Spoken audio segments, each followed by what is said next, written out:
Welcome to True Crime Cases. Today, we are unveiling a shocking story of jealousy and violence. Asher was the epitome of a hard-working, reliable man born and raised in a small suburban town. His life was one of structure and discipline. His father, a retired army officer, had instilled in him the values of hard work, honesty, and responsibility. Asher took these principles to heart, shaping a life that mirrored his father's disciplined worldview. At 31, Asher was well respected in his job as an accountant for a mid-sized firm. His days were methodical. Wake up early, head to work, return home to dinner with his wife, and prepare for another day. To many, this predictability seemed dull, but to Asher it was comforting.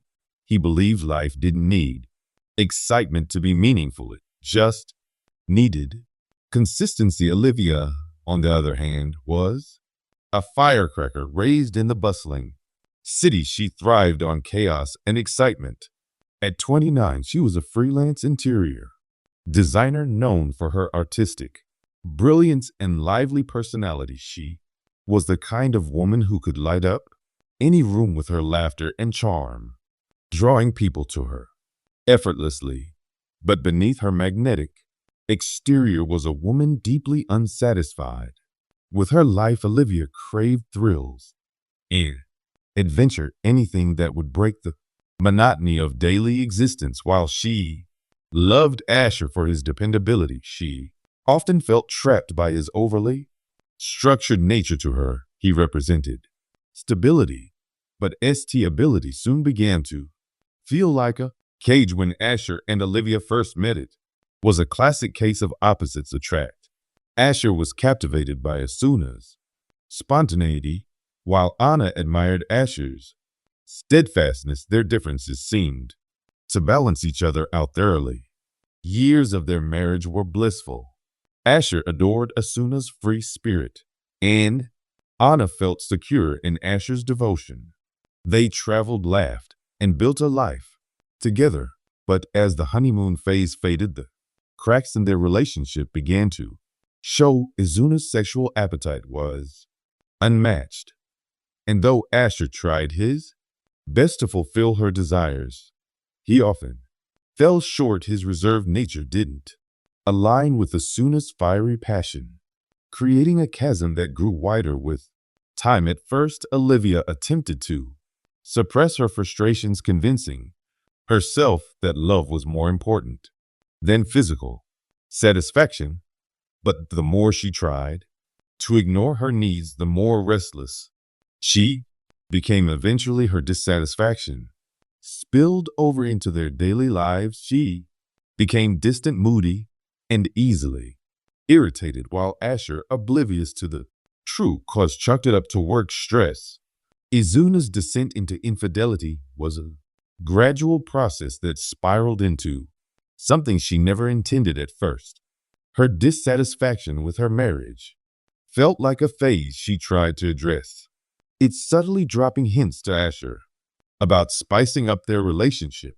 However, her husband's predictable nature made such efforts futile. For every intimate suggestion she made, Asher would respond with discomfort, failing to understand the depths of her yearning. Initially, she turned to friends for advice, masking her frustration as harmless venting. They suggested couples counseling or opening up about her feelings, but Olivia knew those avenues would lead nowhere. She began seeking outlets elsewhere, starting with flirtatious exchanges that gave her taste of the thrill she so deeply missed.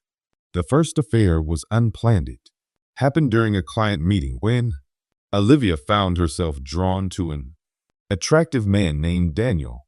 He was charming, confident, and attentive, the complete opposite of Asher's reserved demeanor. What began as innocent banter escalated when Daniel leaned in close, whispering compliments that made her heart race. It was the first time in years Olivia felt desirable and the intoxication of it was irresistible that evening there. Meeting turned into drinks, which turned into an impulsive night in a hotel room. When she woke up the next morning, guilt washed over her, but instead of confessing or cutting ties with Daniel, she rationalized it. This was just one time, she told herself. It doesn't mean I don't love Asher. I just needed to feel something. What Anna thought was a one-time slip quickly snowballed into a series of affairs. She began seeking out men who could give her the excitement and passion she felt her marriage lacked. Some were clients, others were strangers she met during outings. Each encounter brought a rush of adrenaline, a temporary escape from the mundanity of her life. Her phone became her most guarded possession, a vault of secrets containing explicit messages, call logs, and photos. She saved every contact under nondescript names and deleted chat histories whenever possible. Still, she grew bolder with each affair, believing herself invincible in her mind. Olivia justified her actions by shifting the blame onto Asher. She convinced herself that he was the reason for her infidelity. If he could satisfy me, I wouldn't have to look elsewhere. She thought he's the one failing this marriage, not me. These rationalizations allowed her to continue without remorse. Even as the list of her partners grew over time, she stopped seeing her actions as betrayal and began viewing them as self-preservation. What started as a series of fleeting encounters soon turned into a full-blown addiction. Olivia craved the high of being desired, the validation that came from knowing she was wanted. She would often scroll through her contacts, selecting her next rendezvous like a shopper browsing catalog. Even the risks associated with her double life added to the thrill.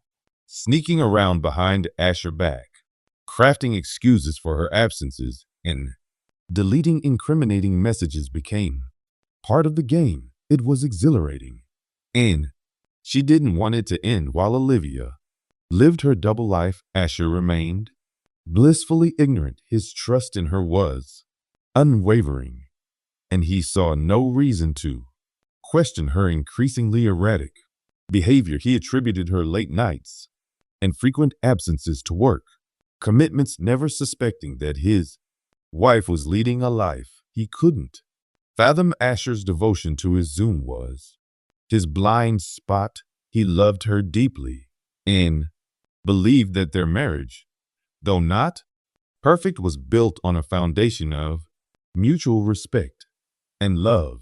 Even when Olivia grew distant, he chalked it up to stress and made efforts to support her in any way he could. There were moments when the cracks in their relationship became apparent. Olivia would often snap at Asher over trivial matters, her patience wearing thin as she juggled her double life. She became increasingly secretive, guarding her phone like a lifeline and refusing to share details about her day.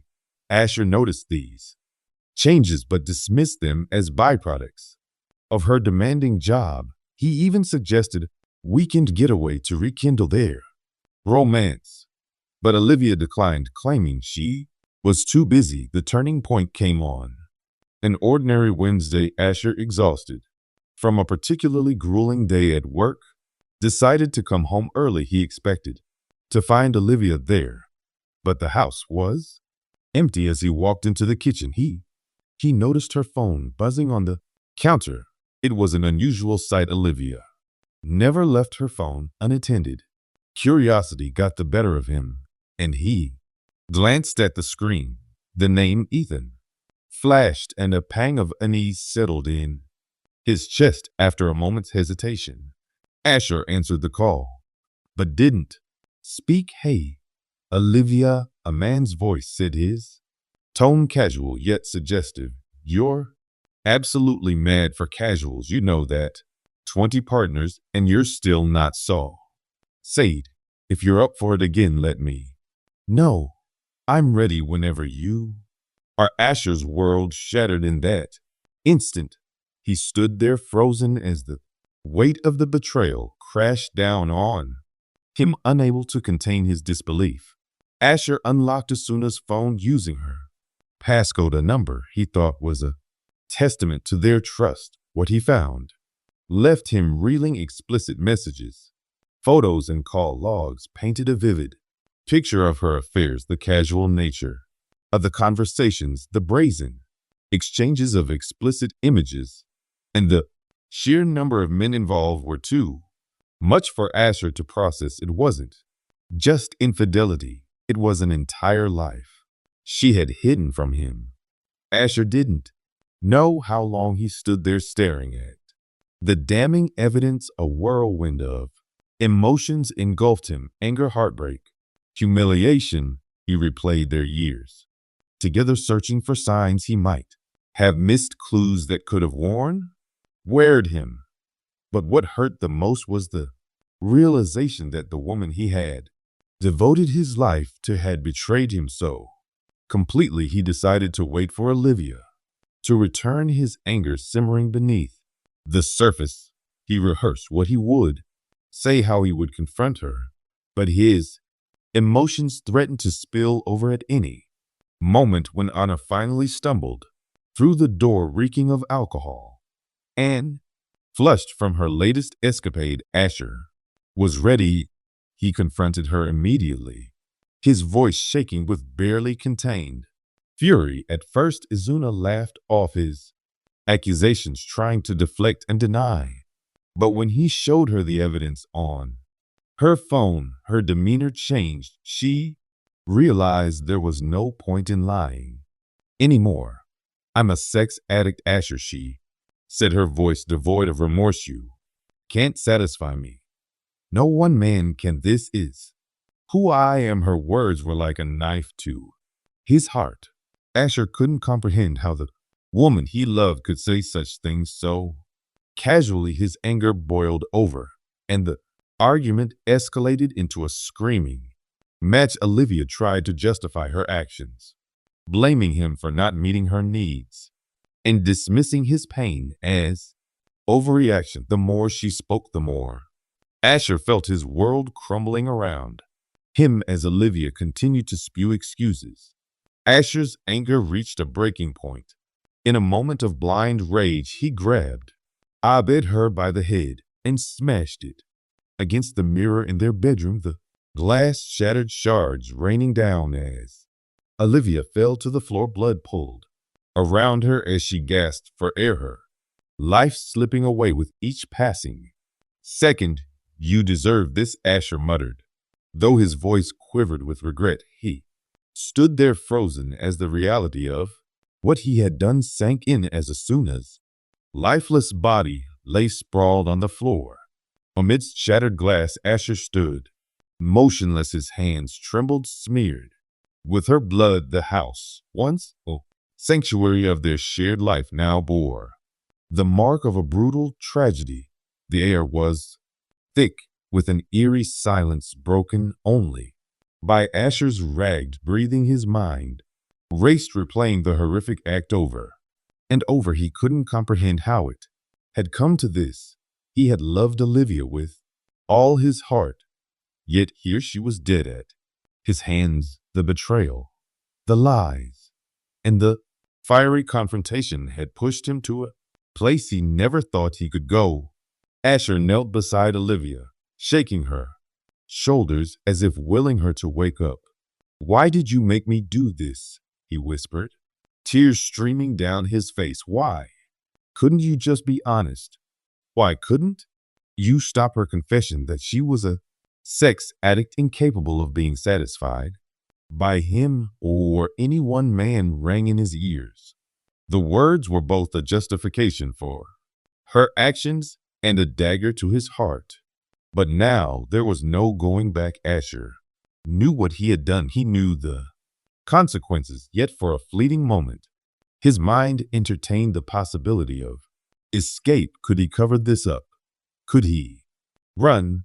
He walked into the bathroom, staring at his reflection in the mirror. His face was unrecognizable, twisted in anguish, smeared with blood and shadowed by guilt. No, he muttered to himself. I have to face this. I have to tell the truth. Asher returned to the bedroom and reached for Asuna's phone, still lying on the bed, dialing 911. He took a deep breath, his voice trembling as he spoke. This is Asher Archer.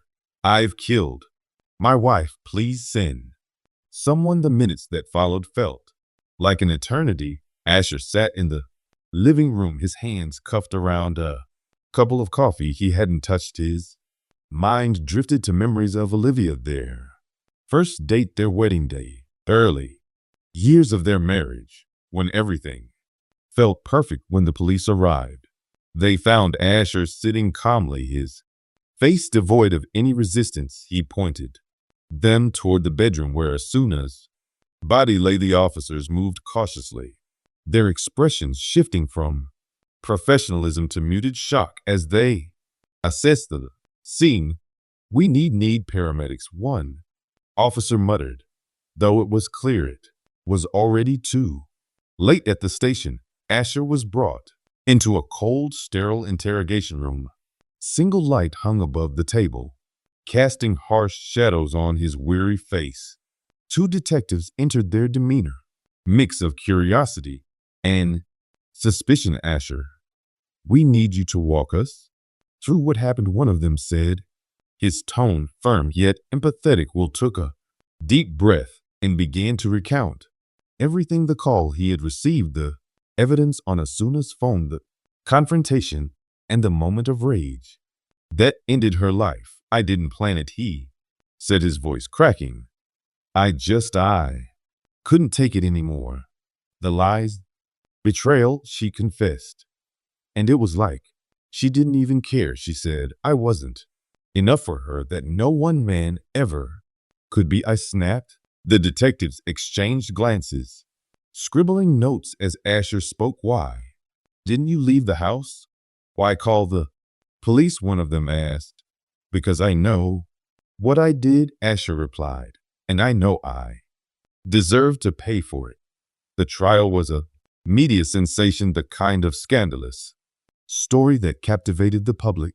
Headlines painted Asher as both sympathetic victim and a cold-blooded killer. The prosecution presented Anna as a troubled old woman whose addiction drove her to self-destructive behavior, arguing that Asher had no right to take her life regardless of her actions. The defense, on the other hand, portrayed Asher as a man pushed to his breaking point by years of emotional torment. They highlighted Asuna's affairs and her unapologetic confession as the catalyst for Asher's moment of rage. Friends and family took the stand, painting a picture of the couple's life together. Asher's co-workers described him as a quiet, dependable man, while Asuna's friends spoke of her struggles with intimacy and her inability to communicate her feelings. When it was his turn to testify, Asher faced the jury with a heavy heart. I loved my wife, he began. I loved her more than anything, but the woman I thought I knew was gone. She lied to me, betrayed me. And when I confronted her, she didn't even try to make things right. She told me I wasn't enough, like my love and devotion didn't matter. I lost control. I'm not proud of what I did, but it wasn't premeditated. It was a moment of madness born out of heartbreak. His words moved some members of the jury to tears, while others remained stoic, their expressions unreadable. After weeks of testimony and deliberation, the jury reached a verdict: second-degree murder. Asher was sentenced to 20 years in prison with the possibility of parole after 15. The judge acknowledged the mitigating factors, but emphasized that taking another life, no matter the circumstances, was inexcusable. Prison was a stark contrast to the life Asher once knew. The days were long, monotonous, and filled with moments of reflection. He spent hours replaying his actions, questioning if things could have been different. He found solace in counseling sessions where he opened up about his emotions and began to understand the depths of his pain and anger. I wasn't just angry at Anna, he admitted during one session. I was angry at myself for not seeing the signs, for not being enough, for letting things get this far. Over time, Asher became a model prisoner, earning the respect of both inmates and guards. He participated in educational programs, took up writing, and even began mentoring younger inmates, hoping to help them avoid the mistakes